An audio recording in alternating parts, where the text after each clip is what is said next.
السلام علیکم عزیز طلباء، آج ہم مسلمان کی عیب جوئی کے بارے میں پڑھیں گے۔ حدیث پاک ہے عن ابن عمر قال سید رسول اللہ صلی اللہ علیہ وسلم المنبر فنادى بصوت الرفیع۔ حضرت ابن عمر رضی اللہ عنہ سے روایت ہے کہ رسول کریم صلی اللہ علیہ وسلم منبر پر تشریف لے گئے، پھر بلند آواز سے پکارا، یا معاشرہ من اسلم، اے وہ لوگوں جو زبان سے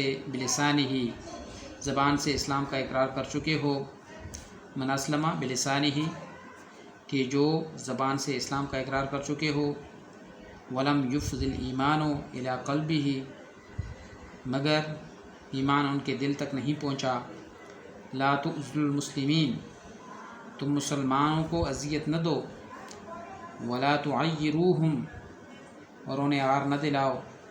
ولا تتبعوا عوراتہم، اور ان کے عیوب کے پیچھے نہ پڑو،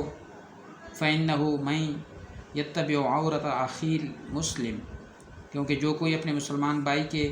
عیوب ٹٹولے گا، یتبع اللہ عورتہ، اللہ اس کے عیب ٹٹولے گا، ومن یتبع اللہ عورتہ، اور جس کے عیوب کا اللہ تبارک و تعالیٰ پیچھا کرے گا، یفضحہ، اسے رسوا کرے گا، ولو فی جوف رحلہ، خواہ وہ اپنے گھر میں لوگوں سے چھپا ہوا ہو۔ حضرت ابن عمر رضی اللہ عنہ سے روایت ہے کہ رسول کریم صلی اللہ علیہ وسلم منبر پر تشریف لے گئے، پھر بلند آواز سے پکارا کہ اے وہ لوگوں جو زبان سے اسلام کا اقرار کر چکے ہو مگر اسلام ان کے دل تک نہیں پہنچا، لا تؤذوا المسلمین، تم مسلمانوں کو اذیت نہ دو اور انہیں عار نہ دلاؤ، ولا تتبعوا عوراتہم، اور ان کے عیوب کے پیچھے نہ پڑو، کیونکہ جو کوئی اپنے مسلمان بھائی کے عیوب ٹٹولے گا، اللہ اس کے عیب ٹٹولے گا، اور جس کے عیوب کا اللہ پیچھا کرے گا اسے رسوا کرے گا، خواہ وہ اپنے گھر میں لوگوں سے چھپا ہوا ہو۔ تو ایک دن حضور نبی کریم صلی اللہ علیہ وسلم خصوصی طور پر منبر پر تشریف لائے، بلند آواز سے فرمایا، اے لوگو جو زبان سے اسلام لائے ہو اور ان کے دلوں میں ابھی ایمان پوری طرح اترا نہیں، راسخ نہیں، ان لوگوں کو چاہیے کہ وہ کیا سب سے پہلے مسلمانوں کو اذیت نہ دے، انہیں عار دلانے اور شرمندہ کرنے، نیز ان کے پوشیدہ عیوب کے پیچھے پڑنے سے باز رہیں، مسلمانوں کو اذیت دینے سے باز رہیں، انہیں عار دلانے شرمندہ کرنے سے باز رہیں، ان کے پوشیدہ عیوب کے پیچھے پڑنے سے باز رہیں، کیونکہ اللہ جل جلالہ کا قانون ہے کہ جو کوئی مسلمان بھائی کے چھپے عیبوں کے پیچھے پڑے گا تو اللہ تبارک و تعالیٰ اس کے عیوب کے پیچھے پڑے گا، اور جس کے عیوب کے پیچھے اللہ جل جلالہ پڑے گا اللہ اس کو ضرور رسوا کرے گا، اگرچہ وہ اپنے گھر کے اندر چھپ کر برائی کر رہا ہو۔ تو جب حقیقی ایمان کسی کے دل میں اتر جائے پھر اس کا قدرتی نتیجہ یہ ہوتا ہے کہ آدمی پر اپنے انجام کی فکر جو ہوتی ہے وہ غالب ہو جاتی ہے، اور ایسا انسان پھر اللہ جل جلالہ کے حقوق اور بندوں کے حقوق کے بارے میں محتاط ہو جاتا ہے۔ کون سا شخص؟ کہ ایمان جس کے دل میں اتر جائے، ایمان جس کے دل میں اتر جائے، پھر اس کی حالت کیا ہوتی ہے کہ اسے اپنے انجام کی فکر لگ جاتی ہے، اور پھر اللہ جل جلالہ کے حقوق اور بندوں کے حقوق کے بارے میں ایسا شخص محتاط ہو جاتا ہے۔ خاص کر اللہ کے جو بندے سچے ایمان کے ذریعے اللہ جل جلالہ سے اپنا تعلق جوڑ چکے ہوں، ان کے بارے میں تو وہ اور بھی زیادہ محتاط ہو جاتا ہے۔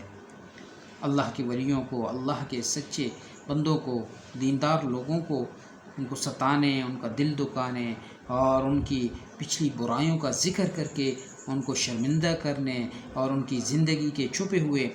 جو کمزور پہلو ہوتے ہیں ان کی ٹوہ لگانے سے یہ شخص کہ جس کے دل میں ایمان راسخ ہو جاتا ہے، اتر جاتا ہے، یہ شخص پھر ایسی برائیوں سے اپنے آپ کو باز رکھتا ہے۔ اور اس کے برعکس اگر دل میں ایمان کی حقیقت نہ اتری ہو اور صرف زبان سے اسلام کی باتیں ہوں تو پھر آدمی کا حال کیا ہوتا ہے؟ وہ اپنی فکر کے بجائے پھر دوسروں کے عیب ڈھونڈتا ہے، وہ دوسرے کے عیب ڈھونڈتا ہے، اور خاص کر پھر وہ اللہ کے ان بندوں کے پیچھے پڑتا ہے جو اللہ کے ساتھ ایمان اور ابدیت کا تعلق جو ہے قائم کر چکے ہوتے ہیں۔ پھر ان نیک بندوں کو یہ شخص کہ جس کے دل میں ایمان راسخ نہیں ہوتا، ایمان کی حقیقت جس کے دل میں اتری نہیں ہوتی، پھر یہ ان نیک لوگوں کو لوگوں کی نظروں سے گرانا چاہتا ہے، پھر ان کی غلطی کی تشہیر کرتا ہے، ان کو بدنام اور ذلیل کرنا چاہتا ہے۔ حضور نبی کریم صلی اللہ علیہ وسلم نے اس حدیث میں ان ایسے لوگوں کو آگاہ کیا ہے، ان لوگوں کو آگاہ کیا ہے کہ وہ اس حرکت سے باز آ جائیں، لوگوں کو دکھ دینے، تکلیف دینے، ان کی بدنامی کرنے سے باز آ جائیں، ان کو اذیت دینے سے باز آ جائیں، انہیں شرمندہ کرنے سے باز آ جائیں۔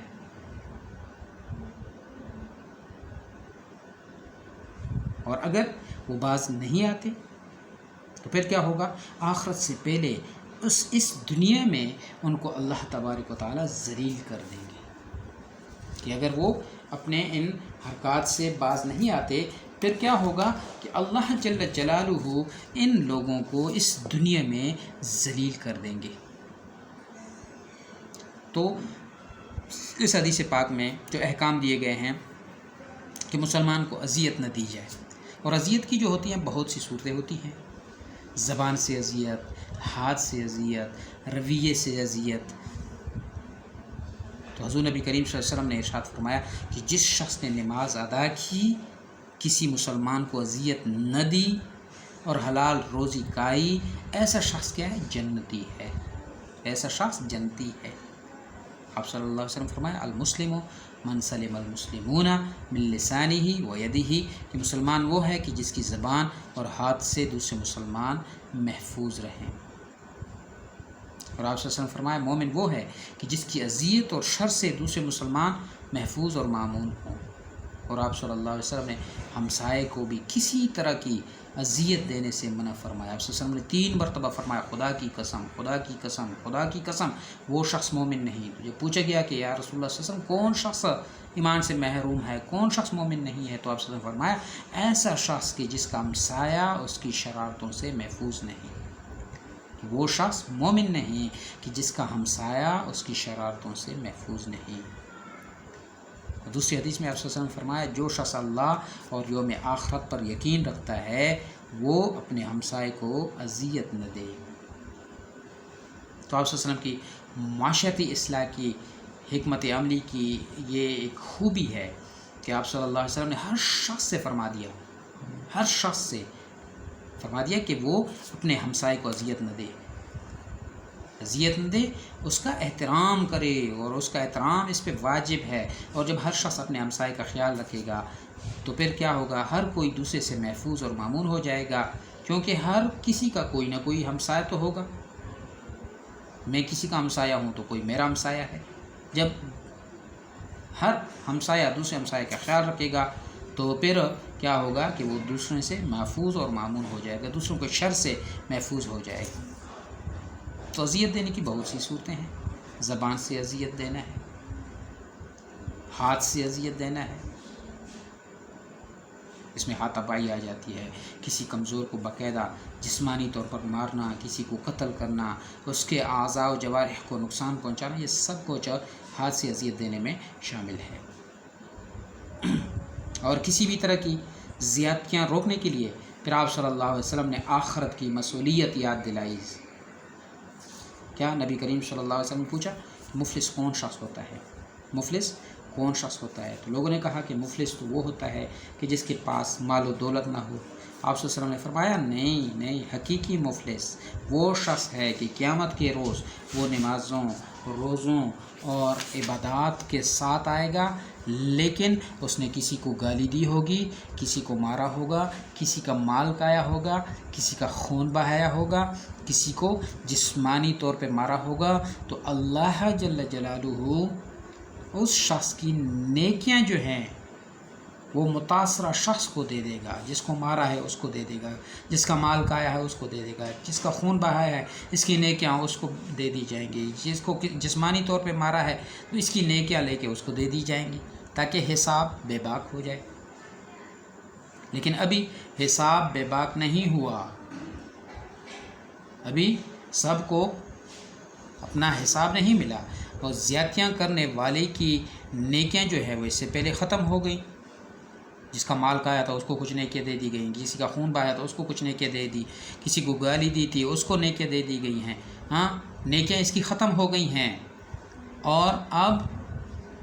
جو مطالبات کرنے والے ہیں وہ باقی ہیں۔ پھر کیا ہوگا کہ ان متاثرین کے گناہ جو ہیں، نیکیاں تو ان کو دینے کے لیے باقی ہی نہیں رہیں، تو پھر کیا ہوگا کہ ان لوگوں کے گناہ اس شخص کے کھاتے میں ڈال دیے جائیں گے،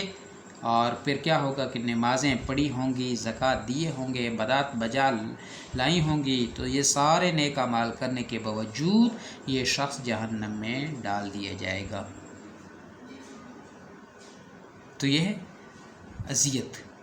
اذیت دینے کی وجہ سے یہ سارا وبال ہے۔ حضور نبی کریم صلی اللہ علیہ وسلم نے ارشاد فرمایا کسی مسلمان کو گالی دینا جو ہے یہ فسق ہے، گالی دینا فسق ہے، اور اس سے لڑنا جو ہے یہ کفر ہے۔ اور آپ صلی اللہ علیہ وسلم نے ارشاد فرمایا انسانوں کی عبرت کے لیے کیا ہوگا کہ قیامت کے روز ایک سینگوں والے جانور کو لایا جائے گا کہ جس نے بغیر سینگ کے جانور کو مارا ہوگا، اس کو اذیت دی ہوگی۔ ایک سینگوں والا جانور کہ جس نے بغیر سینگ والے جانور کو مارا ہوگا، اس کو عبرت کے لیے لوگوں کے سامنے قیامت کے روز لایا جائے گا، اور اس زیادتی کا اس سے بدلہ لیا جائے گا۔ تو مختلف طریقوں سے زبان کے ساتھ اذیت دی جاتی ہے، ہاتھوں کے ساتھ اذیت دینا اس کی ممانعت ہے، رویے سے اذیت دینا، کسی سے رویے سے، یہ اذیت کی ایک بری شکل ہے۔ اس صورت میں ہو سکتا ہے انسان نہ اپنی زبان سے کچھ بولے، نہ اپنے ہاتھ سے کوئی بری حرکت کرے، بلکہ ایسا رویہ اختیار کرے کہ جو دوسرے کے لیے تکلیف دہ ہو۔ یہ کیا ہے؟ رویے کے ساتھ اذیت دینا۔ گھریلو زندگی میں اس رویے سے ہر گھر کو واسطہ پڑتا ہے، کسی ایک شخص کے خلاف محاذ آرائی کر لینا، ایسی فضا پیدا کر دینا کہ کسی ایک فرد کے لیے وہ اذیت ناک ہو جائے۔ تو ان ساری جو ہے نا چیزوں سے، اذیت دینے سے مسلمان کو منع کیا گیا ہے۔ ہر انسان کو اللہ جل جلالہ نے ایک باوقار و معزز مقام دیا ہے، اور ہمیں حکم دیا ہے کہ ہم ایک دوسرے کے ساتھ عزت دارانہ طریقے سے پیش آئیں۔ کس طریقے سے؟ عزت دارانہ طریقے سے، دوسرے کے وقار کا خیال رکھیں، دوسرے کے مقام اور مرتبے کا خیال رکھیں۔ اس کے ساتھ ہمیں یہ بھی حکم دیا گیا ہے کہ ہم کسی کا مذاق نہ اڑائیں، اور کوئی ایسی بات نہ کریں کہ وہ دوسرے کی عزت نفس اور جذبات مجروح کرنے کا باعث بن جائے، اور اسی طرح کسی مسلمان کو آر نہ دلائی جائے۔ حدیث مبارکہ میں دوسری چیز جس سے منع کیا گیا ہے وہ یہ ہے کہ کسی مسلمان کو آر نہ دے دو۔ گناہ اور غلطی جو ہے یہ ہر انسان سے ہو جاتی ہے۔ اگر کسی کو اپنی اگر اپنی غلطی بھول چکا ہے تو کسی موقع پر اس پر آر نہیں دلانی چاہیے، یعنی کسی موقع پر اسے اس کا طعنہ دیا جائے، اس کو آر دلایا جائے، نہیں کہ تم نے فلاں موقع پر فلاں جرم کیا تھا، ہاں اس سے اس کی توہین ہوتی ہے، اس کی عزت نفس مجروح ہوگی۔ جن لوگوں کو اس کے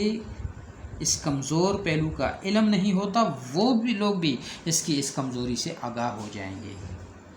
ایک تو وہ شخص ہے نا کہ جس سے کوئی گناہ ہوا تھا، ہر انسان گناہ گار ہے، گناہ تو ہو جاتے ہیں، اور وہ اس گناہ کو بھول چکا ہے، اور تم اس کو وہی گناہ یاد دلاتے ہو کہ تم تو ایسے بھی کر رہے تھے، ایسا یہ گناہ تم نے کیا تھا، یہ گناہ کیا تھا، اس طرح اس کی عزت نفس جو ہے وہ مجروح ہوگی۔ اور اس کا ایک یہ بھی ہے کہ وہ لوگ کہ جو اس کی اس برائی سے،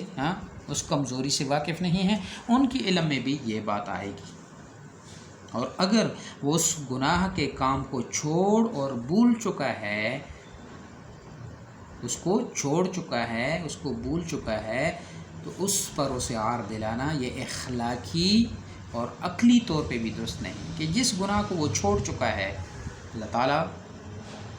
نے اس کو معاف کر دیا ہوگا، یا اس کا اور اللہ تعالیٰ کا معاملہ ہے، اس پر اس انسان کو یہ اختیار نہیں ہے کہ اس کو آر دلائے۔ تو حدیث مبارک میں جس تیسری بات سے منع کیا گیا ہے وہ یہ ہے کہ کوئی مسلمان کسی مسلمان کے عیبوں کے پیچھے نہ پڑے، اس کے عیب تلاش نہ کرنے لگ جائے، اور اگر ہر شخص دوسرے کے عیب تلاش کرنے لگ جائے تو پورے معاشرے میں بغض و عداوت، نفرت اور عیب تلاش کرنے کا رجحان شروع ہو جائے گا۔ ایک دوسرے کے لیے عزت و احترام کے جذبات جو ہیں وہ ختم ہو جائیں گے۔ جب ہر شخص دوسرے کے عیبوں پر ہی نگاہ رکھے گا تو ایک دوسرے کی نگاہ سے باہمی عزت ختم ہو جائے گی، ہر شخص دوسرے کی نگاہ میں چھوٹا ہو جائے گا، محبت، خیرخواہی اور باہمی احترام کے جذبات جو ہیں وہ ختم ہو جائیں گے۔ تو یہ ابھی اس کی تفصیل باقی ہے۔ بنیادی جو ابتدائی دو چیزیں کہ مسلمانوں کو اذیت نہ دی جائے، اس کے بارے میں جو ہے مختصر سی بات ہوئی ہے، اور کسی مسلمان کو آر نہ دلائی جائے، اس کے بارے میں بھی مختصر رسمی بات ہوئی ہے۔ باقی اس کے جو باقی نکات ہیں اور جو اس میں موضوعات ہیں اس کے بارے میں انشاءاللہ اگلے لیکچر میں بات کریں گے۔